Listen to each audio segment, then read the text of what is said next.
Hi నమస్తే welcome to Myra Media నేను మీ కేవీఆర్ ఢిల్లీ లిక్కర్ స్కామ్ లో ఇప్పటికే దోషిగా మారిన కల్వకుంట్ల కవిత నిన్న తిహార్ జైలుకు వెళ్లారు 14 రోజుల కస్టడీ ఇచ్చిన నేపథ్యంలో ఆమెను తిహార్ జైల్లో ఉంచి విచారిస్తుంది ఈడీ ఈ నేపథ్యంలో ఆమెకు ఖైదీ నంబర్ 666 ఫ్యాన్సీ నెంబర్ని అలాట్ చేసినట్టు తెలిసింది దీంతో పాటు ఆమెకు కావాల్సిన సౌకర్యాలన్నీ కూడా అంటే ఇంటి నుంచి భోజనం ఒక బెడ్ పరుపు వాటితో సహా ఆమెకు కావాల్సిన మ్యాండేటరీస్ ఏవైతే ఉన్నాయో అవన్నీ కూడా ప్రొవైడ్ చేయమని చెప్పి కోర్టు ఆదేశించింది అందులో భాగంగా ఆమె అడిగిన కొన్ని బుక్స్ న్యూస్ పేపర్స్ తర్వాత రాసుకోవడానికి పేపర్లు పెన్నులు వీటితో సహా అన్నీ కూడా ప్రొవైడ్ చేయమని చెప్పి కోర్టు ఆదేశించింది అయితే తొలి రోజు ఆమె తిహార్ జైల్లో ఖైదీగా దోషిగా కొంచెం డల్గా కనిపించినట్టు వార్తలు వస్తున్నాయి ఇకపోతే కడిగిన ముత్యంలా బయటకు వస్తానని చెప్పిన బీఆర్ఎస్ ఎమ్మెల్సీ కవితకు నిరాశ ఎదురైంది బెయిల్ వస్తుందన్న ఆశలు పెట్టుకున్న ఆమె తిహార్ జైలుకు వెళ్ళక తప్పలేదు నిన్న ట్రయల్ కోర్టు రిమాండ్ విధించాక ఆమెను తిహార్ జైలుకు తరలించారు అధికారులు అక్కడ కవిత ఖైదీ నంబర్ 666 ఫ్యాన్సీ నెంబర్ను కేటాయించారు జైలు అధికారులు వచ్చే నెల 9వ తేదీ వరకు ఇదే జైల్లో కవిత ఉంటున్నారు అయితే ఆ మొదటి రోజే ఆమె డల్గా ఉన్నారని అంటున్నారు అధికారులు ఆమెకి ఇంటి నుంచి భోజనం బ్లాంకెట్లు లాంటి సదుపాయాలు కల్పించారు కానీ కవిత మాత్రం సరిగ్గా తినలేదని నిద్రపోలేదని తెలిపారు జైల్లో కవితకు పుస్తకాలు పెన్ను లాంటి సదుపాయాలు కూడా కల్పించారు అయితే వాటి మీద కూడా దృష్టిని పెట్టలేకపోయారని అంటున్నారు జైలు అధికారులు పుస్తకాలు కాసేపు చదివారు కానీ మళ్ళీ వాటిని పక్కన పడేసి ఆలోచనలోకి వెళ్ళిపోయారని చెప్పారు ఇక ఈరోజు ఉదయం కూడా కవిత డల్గా కనిపించినట్టు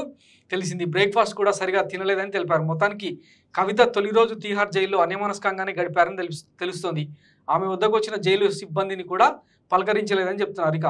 తిహార్ జైల్లో కవితకు ప్రత్యేక సదుపాయాలు కల్పించారు ఇంటి నుంచి వచ్చే భోజనంతో పాటు అవసరమైన మందులు పెన్ను పుస్తకాలు పేపర్స్ బెడ్షీట్ బ్లాంకెట్ వంటివి వాడుకునేందుకు అనుమతించింది వీటితో పాటు ఆమెకు హై బీపీ ఉండడంతో మెడిసిన్ కూడా అనుమతినిచ్చారు అదే కాకుండా ఒంటిపై బంగారు ఆభరణాలు ధరించేందుకు కూడా అనుమతి దొరికింది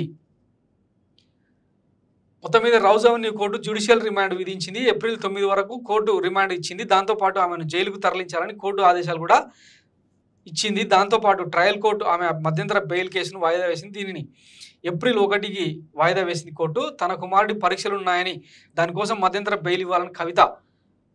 అప్లికేషన్ పెట్టుకున్నా కూడా రౌజ్ అవెన్యూ కోర్టు నిరాకరించింది అనమాట నిన్న అంటే రౌజ్ అవెన్యూ కోర్టు తిహార్ జైలుకు తరలించాలన్న తీర్పు వచ్చిన సందర్భంగా ఆమె కొన్ని కీలక వ్యాఖ్యలు చేశారు ఒకసారి విందాం ఆమె ఏమన్నది అన్నది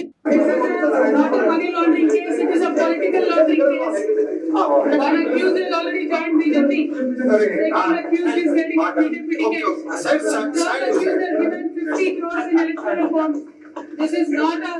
money laundering case, it is a political laundering case. It is a fabricated false case. It will come out very clean. Jai Telangana! Jai Telangana! ఇకపోతే కవిత అరెస్టుకు సంబంధించి సోషల్ మీడియాలో పెద్ద ఎత్తున ట్రోలింగ్ జరుగుతుంది ప్రొఫెసర్ సాయిబాబా ఏం నేరం చేశాడని ఆయన 8 ఏళ్ల పాటు ముంబై ఎరవాడ జైల్లో పెట్టారు వికలాంగుడని కూడా చూడకుండా ఆయనకు కఠిన శిక్షలు అమలు చేసిన నేపథ్యంలో అండర్ ట్రయల్ ఖైదీగా తిహార్ జైలుకు వెళ్ళిన కవితకు ఈ సదుపాయాలు ఎందుకని కంపారిజన్ కూడా మొదలైంది ఇకపోతే ఆమె ఈడీ ఎంక్వైరీ నుంచి బయటకు వస్తూ కడిగిన ముత్యంలా బయటకు వస్తానని జై తెలంగాణ నినాదాలు చేయడం కూడా కొంత వివాదాస్పదం అయ్యాయి దేశంలోనే ఆ మాటకు వస్తే తెలంగాణలోనే తిహార్ జైలుకు వెళ్ళిన తొలి మహిళగా